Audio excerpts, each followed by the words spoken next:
Numele Clarence vine de la o prietenă, cântăreață de muzică lăutărească, Romica Făceanu. Exact pe acolo se intra în ceea ce a fost cea mai tare discotecă LGBTQIA din București, și anume Casablanca. Mi s-a întâmplat efectiv să vină colegii de la școală de clasa a 6 sau a 7-a și am fost împins în fața tramvaiului. Dar era fascinant să vezi cineva cu o pulă atât de enormă.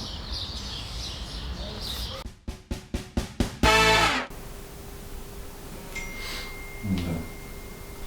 Și ce planuri de viitoare? Ce te gândești? Viitor? Așteaptă Șușanea este despre fetele de la noi din oraș. Ok.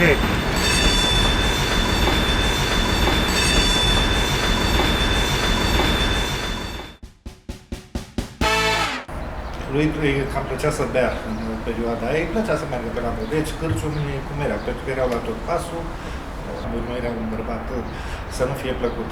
Și venind spre casă, el era puțin amețit, m-a luat de mână, eu am crezut că mă ia de mână ca să aibă oarece echilibru și atunci în fața unui parc m-a ridicat în brațe și m-a sărutat profund pe buze, foarte profund, atingându-mi buzele cu limba, buzele lui erau ca o ventuză peste buzele mele și cu limba lui mi-atingea puțin buzele mele, lucru care mie mi-a plăcut, a trecut un fior prin mine, iar m-am uitat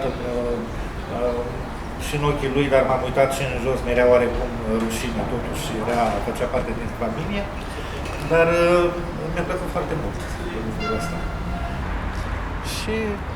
Și cum se desfășura agățatul? Ce făceai? Aici, bineînțeles, de noaptea, fiind că mai mult veneam seara, dacă vedeam o persoană sau două, mă așezam, mimam că urinez sau, mă rog, chiar urinam și așteptam o clipă să văd reacția celorlalți sau, mă rog, eu reacția, pentru că se vedea reacția la un bărbat în perioada aia.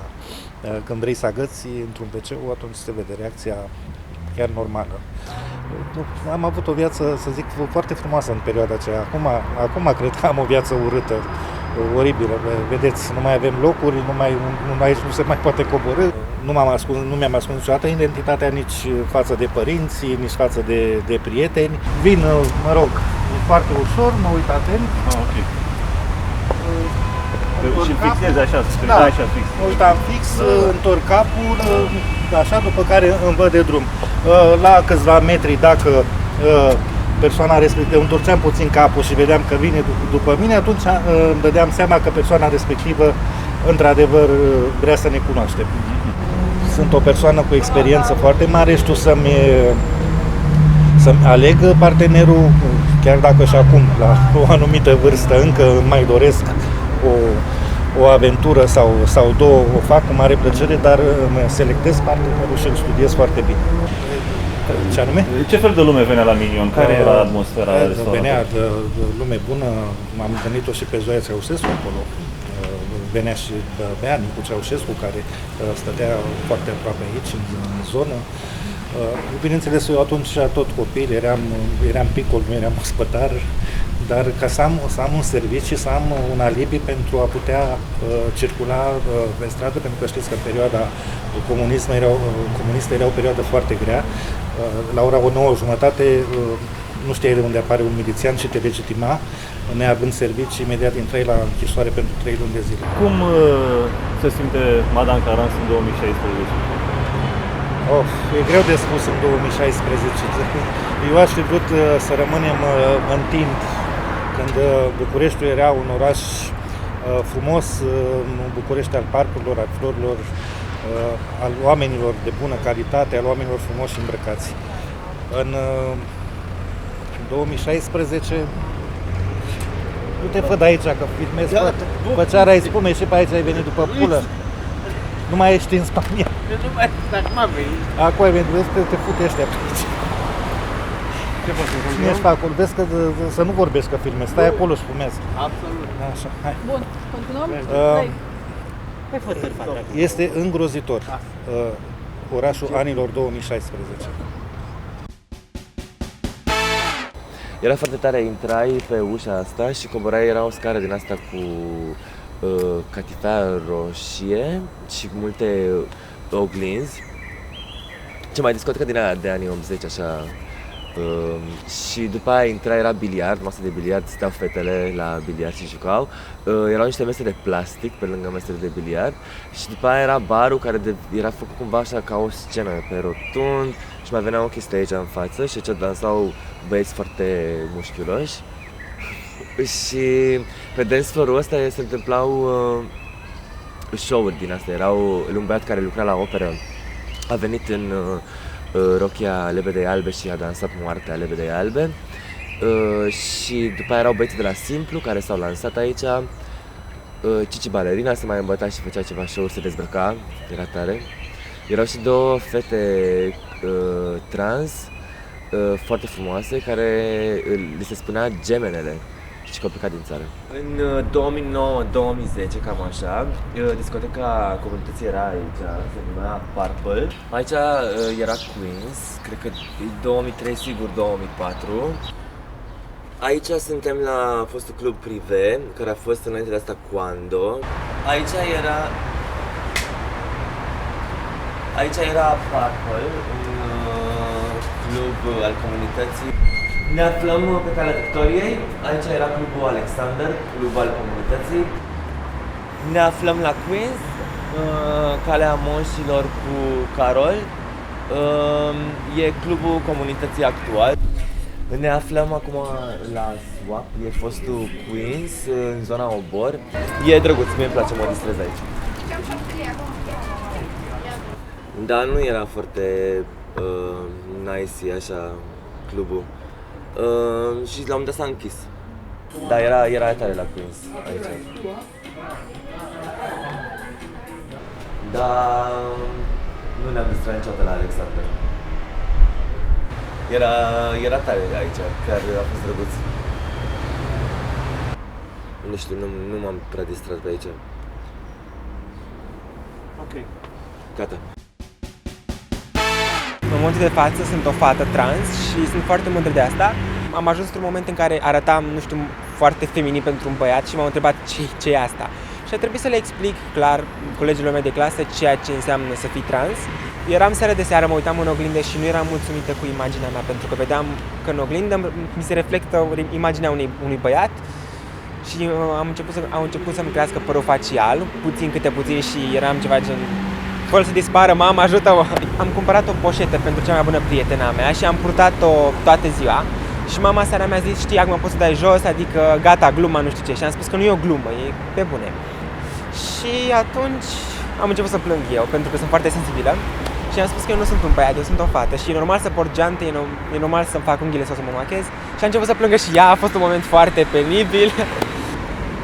Păi, în lumea gay am intrat fără să vreau, efectiv am un canal de YouTube în care eu sunt vlogger.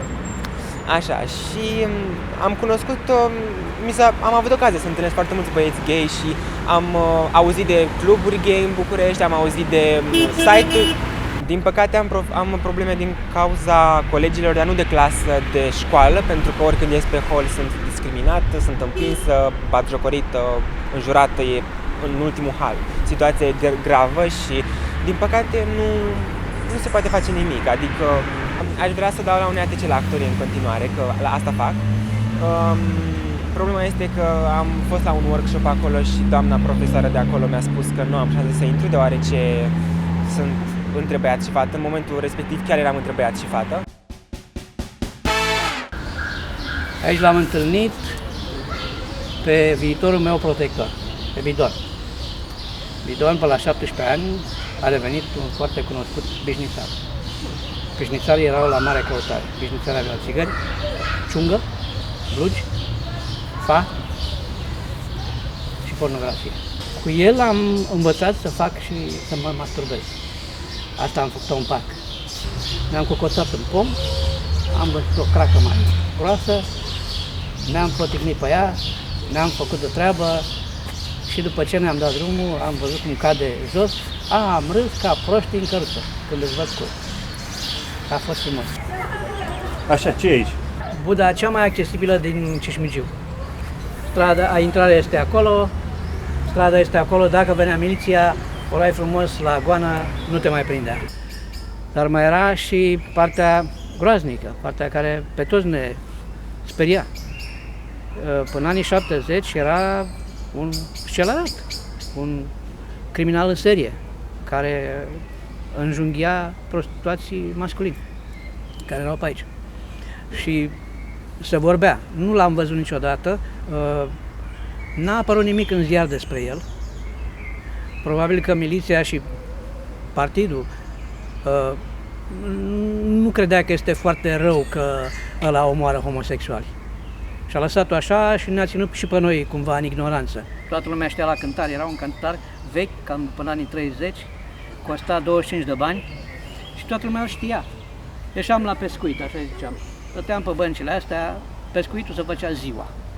Astea, pe băncile astea? Pe băncile astea, stăteam, trecea lumea, trecea vreunul care îți plăcea, se uita, își dădea o ochiadă, îți făcea cu ochiul, avea ziarul sau ziarul la sub braț, asta era un semnal, sau avea cravată roșie, alt semnal.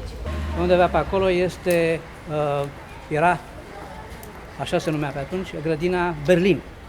Grădina Berlin era un local unde se întâlnea lumea bună, dar și bișnițarii bazați. Pentru că veneau oameni de la corpul diplomatic, aici veneam tot la fel cu bidon, cu amicul meu și protectorul meu, cel care mi-a arătat viața de noaptea Bucureștiului din toate punctele de vedere.